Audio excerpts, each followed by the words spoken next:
যে এই batting, bowling, fielding আর তার সঙ্গে রাতে ঝোপঝাড়ে ডেটিং, এ দুটোর আকাশ পাতাল তফাৎ আছে।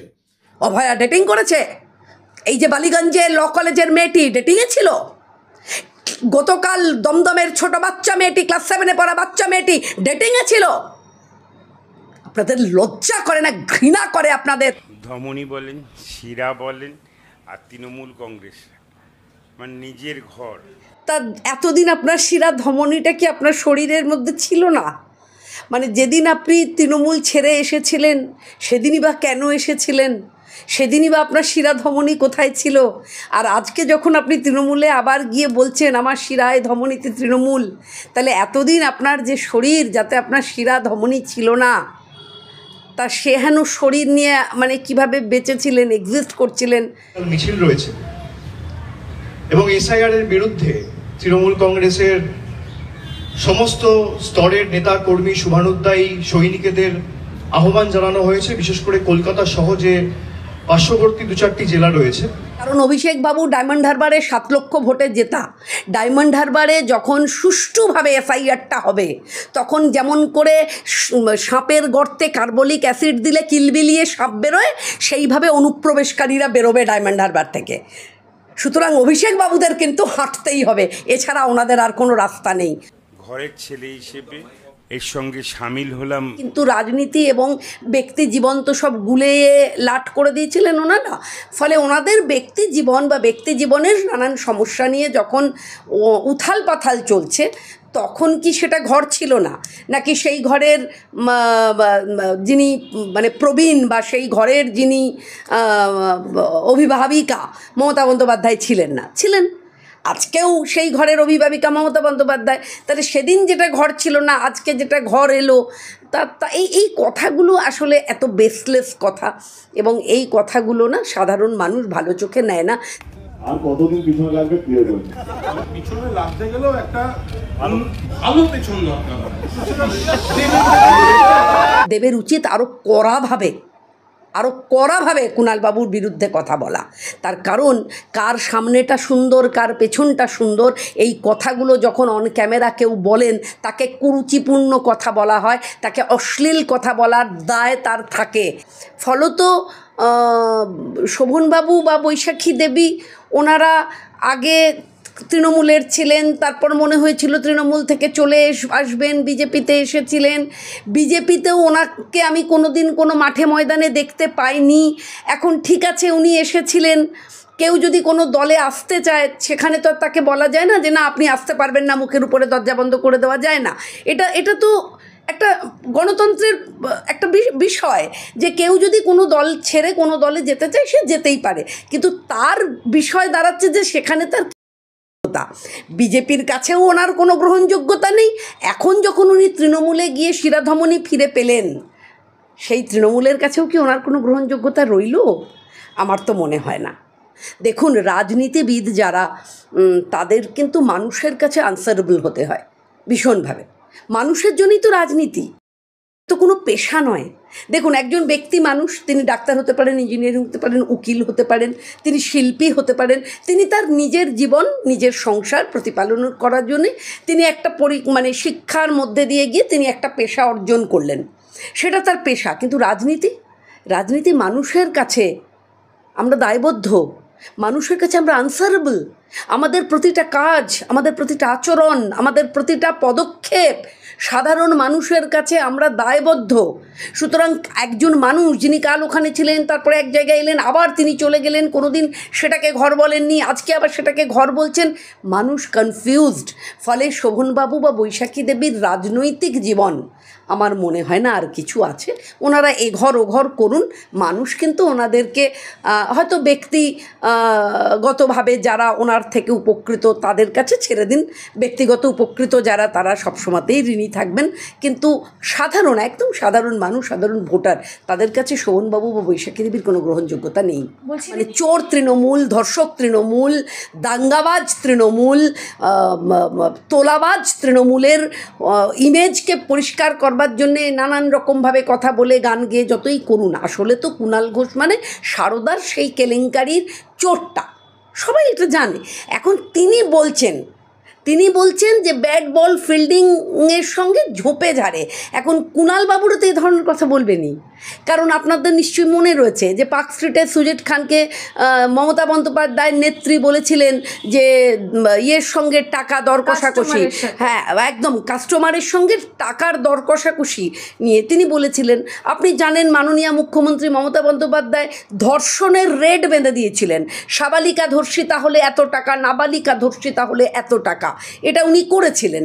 তারপরে আপনি জানেন ধর্ষণকে সামান্য ঘটনা, ছোট ঘটনা, লাভ অ্যাফেয়ার, এই যে কথাগুলো মাননীয় মুখ্যমন্ত্রী মমতা বন্দ্যোপাধ্যায়ের মুখ থেকে গোটা বাংলার মানুষ শুনেছে, সেই মানুষগুলোও শুনেছে যাদের কন্যা সন্তান ধর্ষিতা, মৃতা, যে মাটি কন্যা সন্তান ধর্ষিতা মৃতা সন্তানটিকে নিয়ে পাথরের মতন বসে রয়েছে, সেই মাটি শুনেছেন রাজ্যের মুখ্যমন্ত্রী। তিনি বলছেন যে লাভ অ্যাফেয়ার ছিল মেয়েটির, মানে ভালোবাসা থাকলে পরে ধর্ষণ করা যায়। এখন সেই দলেরই একজন কুণাল ঘোষ, তিনি ঝোপে ঝাড়ে এসব বলবেন না তো কি। গতকাল 14 বছরের একটি মেয়ে ক্লাস 7-এ পড়ে, দমদমে গণধর্ষিতা হয়েছে। তাহলে ক্লাস 7-এ পড়া একটা বাচ্চা মেয়ে কোন ঝোপে ঝাড়ে ছিল কুণাল বাবু, কোন ঝোপে ঝাড়ে ছিল? আপনি এই ধরনের অশ্রাব্য অশ্লীল কথা বলছেন। আপনাদের কি এই সমস্ত কথা বলবার সময় কোথাও গিয়ে মাথায় কাজ করে না যে আপনাদের যারা সমর্থক আপনাদের, তাদেরও বাড়িতে মেয়ে রয়েছে, তাদেরও ভয় রয়েছে, কারণ তৃণমূলের ধর্ষকরা তারা দেখে ধর্ষণটা করছে না যে কে তৃণমূল। যদি তা না হতো তাহলে পরে বালিগঞ্জ ল কলেজের যে মেয়েটি ধর্ষিতা হলো, আপনাদের মনোজিৎ মডেল ছেলেদের দিয়ে সেই গোটা পরিবারটা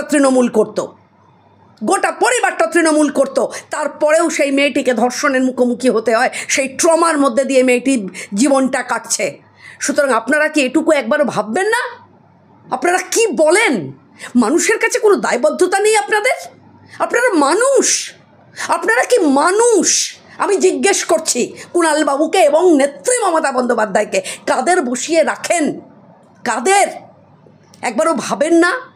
মাত্র কয়েকটা দিন আগে একজন পুলিশ অফিসারের মেয়ে ধর্ষিতা হয়েছে, কয়েকটা দিন আগে। তার মানে কাউকে ছাড়ছেন না। মৃন্ময়ী চিন্ময়ী পশ্চিমবঙ্গের কেউ সুরক্ষিত নয়। মাতৃমূর্তি ভেঙে দিচ্ছেন, গলা কেটে দিচ্ছেন। আবার মেয়েদেরও কচি কচি বাচ্চা, ক্লাস 7-8-এ পড়া বাচ্চারা গণধর্ষণের শিকার হচ্ছে এই পশ্চিমবঙ্গে। আর কুণাল বাবুরা বলছেন যে রাত 12টায় ব্যাট বল ফিল্ডিং নিয়ে যারা জেতার কথা বললেন, তারা আর ঝোপে ঝাড়ে ডেটিং। কে করেছে ডেটিং? অভয়া ডেটিং করেছে। এই যে বালিগঞ্জে ল কলেজের মেয়েটি ডেটিংয়ে ছিল। গতকাল দমদমের ছোট বাচ্চা মেয়েটি, ক্লাস 7-এ পড়া বাচ্চা মেয়েটি ডেটিংয়ে ছিল। আপনাদের লজ্জা করে না? ঘৃণা করে আপনাদের কথা ভাবতে যে আমি এমন একটা রাজ্যে বাস করছি যে রাজ্যে তৃণমূল কংগ্রেসের মতন ধর্ষকের সরকার এই রাজ্যটাকে চালাচ্ছে। ঘৃণা করে মানুষজন আপনাদের। অপেক্ষা করুন। এই যে সমস্ত কথা না, এই কথাগুলো প্রতিটা মায়ের হৃদয়ে, যাদেরকে আপনি ওই লক্ষ্মীর ভাণ্ডার দিয়ে আর কিনতে পারবেন না, মাননীয়া লক্ষ্মীর ভাণ্ডারের ছুঁড়ে দেয়া রুটির টুকরো দিয়ে আর কিনতে পারবেন না সেই সব মাদের, যে মায়েরা তাকিয়ে তাকিয়ে দেখলো যে ধর্ষণের পরে আপনি সেই ধর্ষিতা কন্যাটি সম্পর্কে কি বিবৃতি দিচ্ছেন।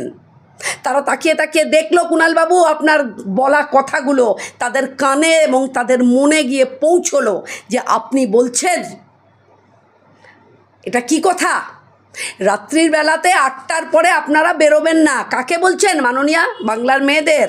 মাননীয়া নিজে তো একজন মহিলা। হ্যাঁ, যে মেয়েটি ডাক্তার কি করবে? চিকিৎসা করবে না রাত্রিবেলা, যার নাইট শিফট পড়বে। যে মেয়েটি উকিল কাজ করবে না রাত্রিবেলা।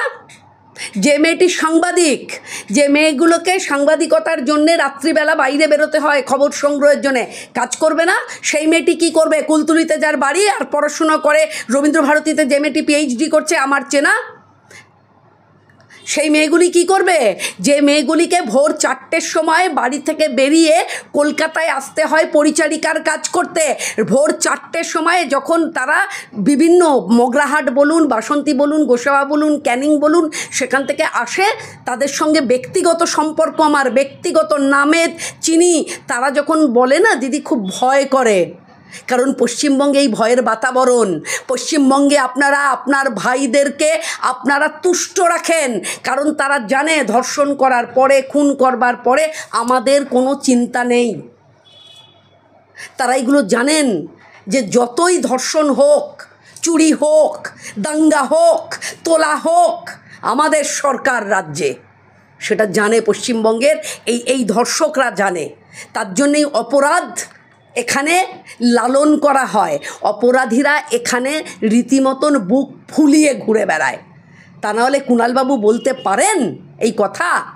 দিদি একেবারেই অন্য একদম কিচ্ছু লাভ হবে না। কেন বললাম এই কথাটা? তার কারণ অভিষেক বাবুদের হাঁটতেই হবে। কারণ অভিষেক বাবু ডায়মন্ড হারবারে 7 লক্ষ ভোটে জেতা, ডায়মন্ড হারবারে যখন সুষ্ঠুভাবে এফআইআরটা হবে, তখন যেমন করে সাপের গর্তে কার্বলিক অ্যাসিড দিলে কিলবিলিয়ে সাপ বেরোয়, সেইভাবে অনুপ্রবেশকারীরা বেরোবে ডায়মন্ড হারবার। সুতরাং অভিষেক বাবুদের কিন্তু হাঁটতেই হবে, এছাড়া ওনাদের আর কোনো রাস্তা নেই। ওনাদের দেখাতেই হবে যাদের ভোটে জিতে ওনারা আজকে সাংসদ হয়েছেন, যারা যারা বিধায়ক হয়েছেন, সীমান্তবর্তী অঞ্চলগুলোতে যেভাবে অনুপ্রবেশকারী বেরোবে এসআইআরের পরে, যেভাবে মৃত ভোটারের নাম বেরোবে, যেভাবে শিফটেড ভোটারের নাম বেরোবে, তাতে অভিষেক বাবু বা মমতা বন্দ্যোপাধ্যায়কে রাস্তায় হাঁটা ছাড়ার উপায় নেই। তবে আমরা বলছি একথা, হেঁটে দৌড়িয়ে কোনো লাভ নেই। এসআইআর হবে, তবেই বাংলায় ভোট হবে। আর এসআইআর নিয়ে তো দুশ্চিন্তা কেন? এসআইআর কি জুজু? আপনারা এই ন্যারেটিভ সেট করছেন মানুষের কাছে। এসআইআর কি? বৈধ ভোটারের চিহ্নিতকরণ। তো যার নাম 2002-এ ছিল তার কোনো চিন্তা নেই, যার নাম ছিল না তার বাবার নাম আছে, মায়ের নাম আছে, দাদুর নাম আছে, জেঠুর নাম আছে, কাকার নাম আছে, তার কোনো চিন্তা নেই। যে আমার দেশের মানুষ, তার কিসের চিন্তা? তার কোনো না কোনো নথি তথ্য আছে, তার কিসের চিন্তা? কিন্তু ভয় তো তাদের যারা হঠাৎ করে 2012 সালে ভোটে নাম তুলেছিল না, ভয় তো তাদের যারা 2000 থেকে 2020-র মধ্যে ওই সময়টাতে হঠাৎ করে চলে এসে ভোটার কার্ড, আধার কার্ড, প্যান কার্ড, দোকান বসে সীমান্তবর্তী অঞ্চল জেলাগুলোতে, তৃণমূলের দোকান, যে দোকানে এই দামে এই পাওয়া যায়, এবং সেই দোকানগুলোর যে টাকা, তাই দিয়ে তৃণমূলের দলীয় অর্থনীতির উন্নয়ন। আমরা সবাই এগুলো জানি বলেই মমতা বন্দ্যোপাধ্যায় এবং অভিষেকবাবুকে হাঁটতেও হবে, দৌড়াতেও হতে পারে, কিন্তু হাঁটা বা দৌড়ে কোনো লাভ নেই। দিদি একেবারে দেবের উচিত আরও কড়াভাবে কুণালবাবুর বিরুদ্ধে কথা বলা। তার কারণ কার সামনেটা সুন্দর, কার পেছনটা সুন্দর, এই কথাগুলো যখন অন ক্যামেরা কেউ বলেন, তাকে কুরুচিপূর্ণ কথা বলা হয়, তাকে অশ্লীল কথা বলার দায় তার থাকে। এবং যারা এই দায়টাইগুলো মানে না, আসলে কেন মানবে? আমি আবারও বললাম, অপরাধীদের তো স্বর্গরাজ্য পশ্চিমবঙ্গ, অপরাধীরাই তো এখানে সুন্দরভাবে আছে, থাকে, ঘুরে বেড়াতে যায়। সুতরাং এখানে কুণালবাবুরা একজন সাংসদের সম্পর্কে, একজন প্রতিষ্ঠিত অভিনেতা সম্পর্কে তার সামনে পেছন নিয়ে এ ধরনের কুৎসিত কথা বলবেন, এবং মাননীয় মুখ্যমন্ত্রী আবার কিছুই শুনতে পান না। উনি যে আপনারা জিজ্ঞেস করবেন তো যে কুণালবাবু বলেছেন ঝোপে ঝাড়ে ডেটিং এসব কথা, উনি বলবেন হঠাৎ করে, তাই আমি তো জানিই না। যেমন কিছুদিন আগে যখন পিজি হাসপাতালে একটি নাবালিকা কন্যাকে বাথরুমের মধ্যে মলেস্ট করা হলো, ওনার বাড়ির থেকে কয়েকশো মিটার দূরের পিজি হাসপাতাল, সেখানে যে ছেলেটি মলেস্ট করলো সেই ছেলেটি তৃণমূল করে, এবং সেই ছেলেটি 4th গ্রেড স্টাফ ছিল তৃণমূলের। সে এই একই কাণ্ডে কোনো একটা মহিলা ঘটিত কেসে সে বহিষ্কৃত হবার পরে সে কি সুন্দর একদম ফিমেল ওয়ার্ডের বাথরুম অবধি পৌঁছে যাচ্ছে। মুখ্যমন্ত্রী বলছেন আমি তো জানি না, উনি তো কিছু জানেনই না। ফলে উনি যে কিছু জানেনই না, ফলে ওনাদের দলের সবাই তো এরকম চোখ উল্টে নিতেই পারে। এখন কি বলবেন? এর উত্তর দেবের আরও কড়াভাবে দেওয়া উচিত বলে আমি মনে করি।